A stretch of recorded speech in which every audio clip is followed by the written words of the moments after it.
மக்கள் திராவிட முன்னேற்ற கழகத்தை தேர்ந்தெடுத்தாங்க. அதுக்காக இந்த திமுக ஆட்சியை ஒழிக்கணும், திமுக ஆட்சி போதும். நீங்க யாருக்காக பாடுபடுறீங்க? உங்க குடும்பத்துக்காக பாடுபடுறீங்க. இந்த தலைமுறை, அடுத்த தலைமுறை, அடுத்த தலைமுறை, இது வரைக்கும் பிறக்காத குழந்தைங்களுக்காக நீங்க பாடுபடுறீங்க. நான் கேட்கிறேன், மக்களுக்காக நீங்க இது வரைக்கும் என்ன செஞ்சிருக்கீங்க? ஒரு மழை பெஞ்சா தண்ணி தேங்கி நிக்குது, ஒரு மழை பெஞ்சா ரோடு நாஸ்தி ஆகுது, ஒரு மழை பெஞ்சா டெங்கு ஃபீவர் வருது, ஒரு மழை பெஞ்சா பிரச்சனைக்கு பிரச்சனை. இன்னைக்கு யாருக்கு பாதுகாப்பு இருக்கு சொல்லுங்க? தமிழகத்துல குழந்தைங்களுக்கு பாதுகாப்பு இருக்கா? பள்ளிக்கூடத்துல படிக்கிற குழந்தைங்களுக்கு இருக்கா? இல்ல கல்லூரிக்கு போற மாணவர் மாணவிகளுக்கு இருக்கா? இன்னைக்கு நயனா நாகேந்திரன் அவர்கள் சொன்ன மாதிரி போதை பொருட்கள் எந்த அளவுக்கு பிரச்சனை கூடிய இருக்கு இன்னைக்கு தமிழகத்துல. குழந்தைங்க போதை பொருட்களுக்கு இந்த மாதிரி டாஸ்மாக் அடிமையாய் இன்னைக்கு தமிழகம் நாஸ்தி பண்ணி வச்சிருக்கீங்க. எடப்பாடி பழனிசாமி அவர்கள் முதலமைச்சராக இருக்கும் போது எந்த அளவுக்கு ஒரு முன்னேற்றம் நம்ம பார்த்தோம். பச்சை பசையா இருந்தது தமிழகம்.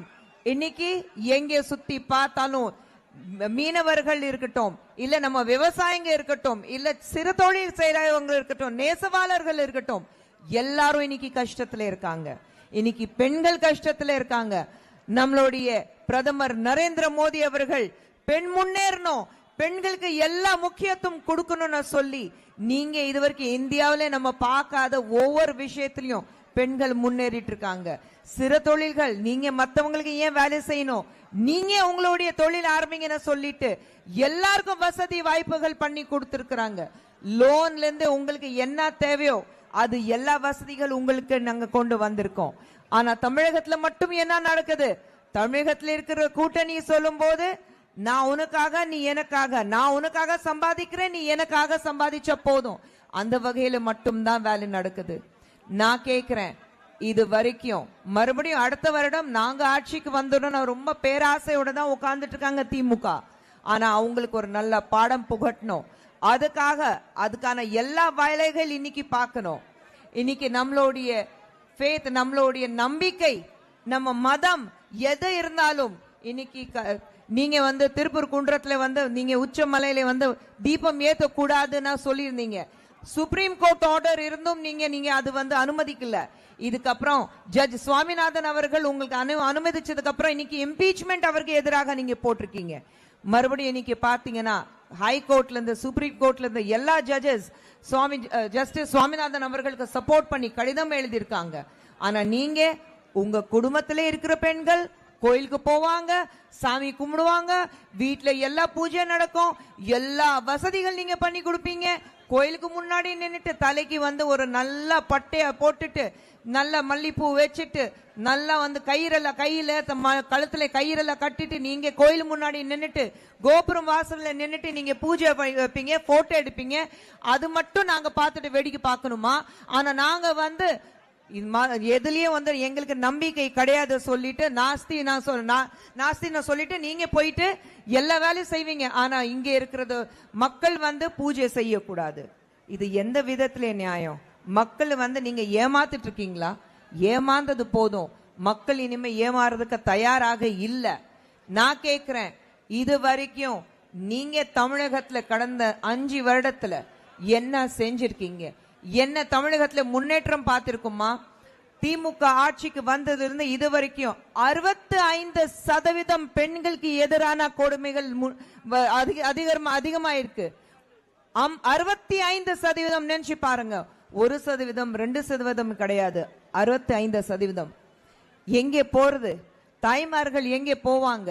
வீட்டுல ஆண்கள் வேலைக்கு போகும்போது வீட்டுல அம்மாவோ மனைவியோ என் பெண் குழந்தை இல்லைன்னா என் சகோதரி வீட்டுல தனியா இருக்காங்க, அவங்கள விட்டுட்டு போனோம்னா எவ்வளவு கஷ்டப்பட்டுட்டு வெளியில போறாங்க.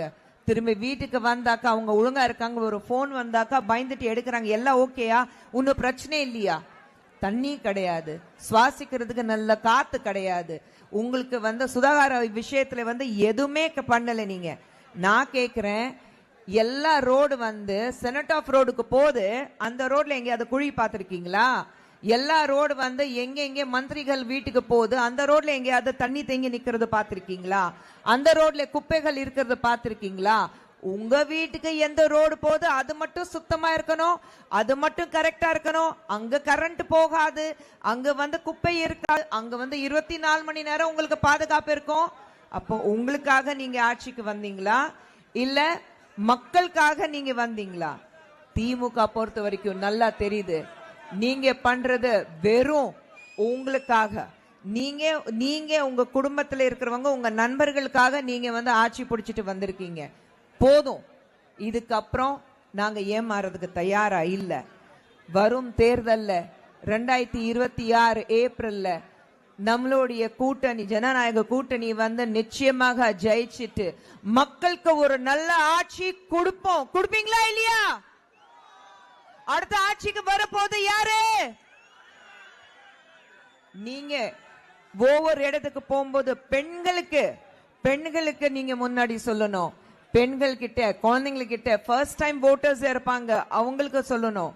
அடுத்த ஆட்சிக்கு முதலமைச்சர் யாரு? மறந்துடாதீங்க. அடுத்த ஆட்சி வரும்போது நம்ம கூட்டணி இருக்கும். நம்ம கூட்டணி ஜெயிச்சாதான் மக்களுக்கு நல்லது செய்ய முடியும். நம்ம எல்லாரும் சேர்ந்து பாடுபடுவோம், மக்களுக்கு நல்ல ஆட்சி கொடுப்போம், பெண்களுக்கு பாதுகாப்பு கொடுப்போம், நம்ம பசங்களுடைய எதிர்காலம் நல்ல உருவாக்குவோம். அதுக்காக பிரதமர் நரேந்திர மோடியும் நம்மளுடைய அண்ணன் எடப்பாடி அவர்களும் சேர்ந்து ஒரு ஆட்சி அமைஞ்சாதான் தமிழகம் முன்னேறும். அதுக்காக நம்ம எல்லாரும் ஒன்னா இருப்போம். பாரத் மாதா கி! நன்றி.